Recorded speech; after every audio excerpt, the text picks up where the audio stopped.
Where were we? Oh, coordinate system. Right. Okay, so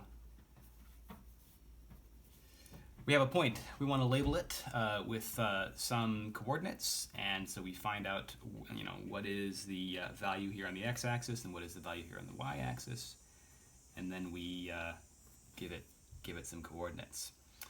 And any point in the plane can be identified by a unique pair of coordinates x comma y. Always x first, y second, right? So I just want to introduce, for context, so you sort of see what's smaller and what's bigger. I just want to introduce the idea of a three-dimensional coordinate system. It's not that hard. It's just, you add another axis. And the way we set up the rectangular coordinate system in 2 dimensions here is with the x and the y axes at right angles to one another. And so that will still be true in 3-dimensional coordinate system right there. But we want a third axis which is at a right angle to both x and y. And so for that, we would need to come out into 3-dimensional space. So the concept is that you would put a third axis, we're going to call it the z-axis, right here, in such a way that it kind of sticks out of the paper coming from the origin there. Now we don't usually draw it that way. Usually you draw it more like that, where it is sort of with a certain amount of sort of like artistic perspective. Okay, so we have x, y, and then z, and z would be coming out of the page. You can kind of imagine that scenario.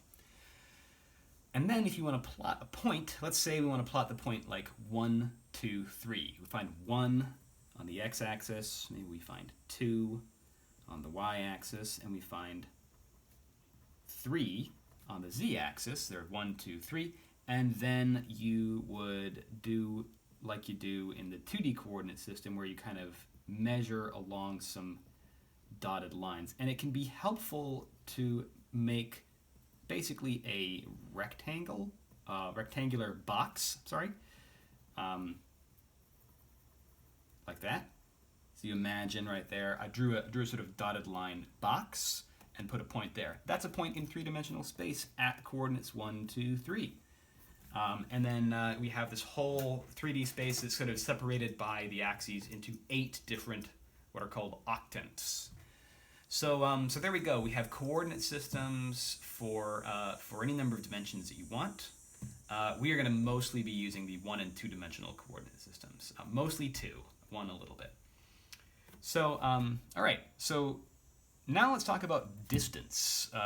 Within a coordinate system, it is essential that we be able to calculate the distance between points. So we'll start with 1 dimension. Let's say we have 2 points in our continuum. I'm going to label them as x0 and x1. Right? This is like in a 1-dimensional continuum, it's like we have one variable, x, and we have 2 x values, x0 and x1. Remember that the subscript, like this, the subscript where it's written down below, has no mathematical meaning. It's just a label. Right? That is, within mathematics, we reserve subscripts to be labels. So there's our 2 points, and we want to know the distance between them right there. That's our distance, d. Now, what you can do to calculate d is just take the difference, right? You just take the difference between these x1 minus x0, then you'll get the distance between them, right? Except in the way I've drawn this, this is fine, right? With x1 being greater than x0 because it's to the right. So that difference will be positive. But if I had these flipped the other way around, then I might get a negative number. That's okay. We deal with that just by taking the absolute value. So there we go. So there is a distance formula for a 1-dimensional continuum. So now, in a 2-dimensional continuum, it gets a little more complicated. Say we have 2 points in 2D space. There we go. We're going to label them by x0, y0, so there's our 0th point, and up here we'll have x1, y1, our first point. The distance between them is measured along a straight line. Okay, so draw a straight line between those 2 points, and that's our distance d. So these points lie somewhere in the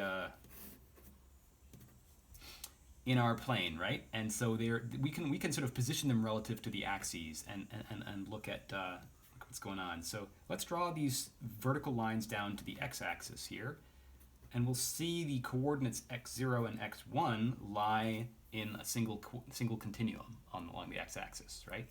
And likewise, if we pull horizontal lines over here to the y-axis, we'll have y0 and y1. Okay.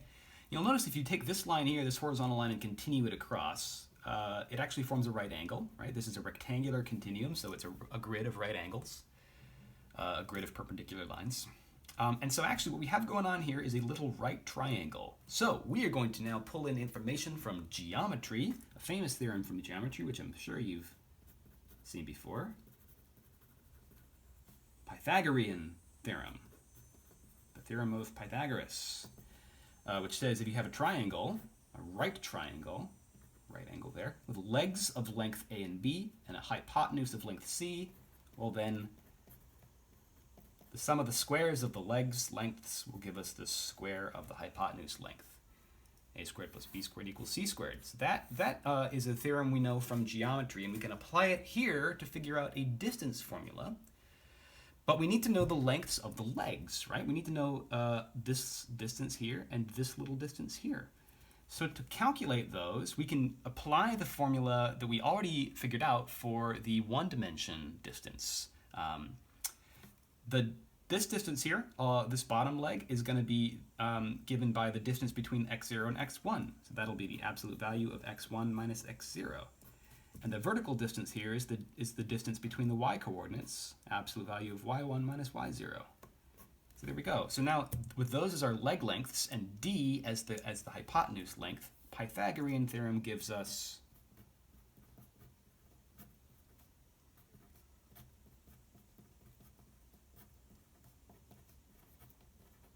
that. There we go. Now, our goal here is actually to figure out what is the distance d, so all we have to do is take square roots of both sides to arrive at our distance formula.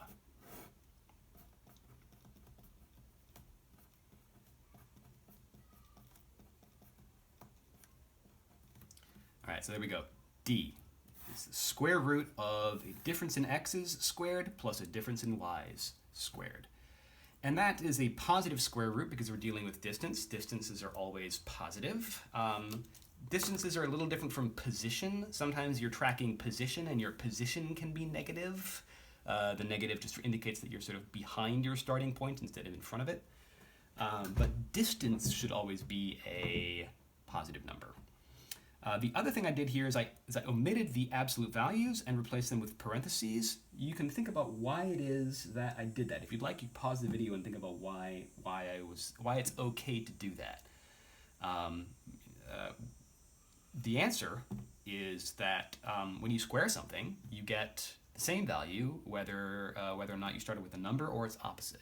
So if x1 minus x0 was 5, square it, you get 25. If instead this was negative 5, square that and you still get 25. So the absolute value just becomes unnecessary there. So there you go.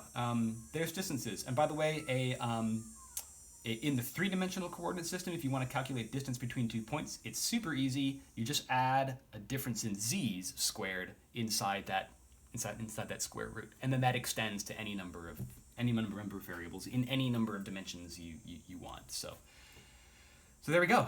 I'm not going to do an example of the distance formula. If you want to see an example, I will post one on D2L. But in general, I'm going to focus my lessons more so on the big ideas, the abstract concepts, and the strategies. And I will do some examples for sure.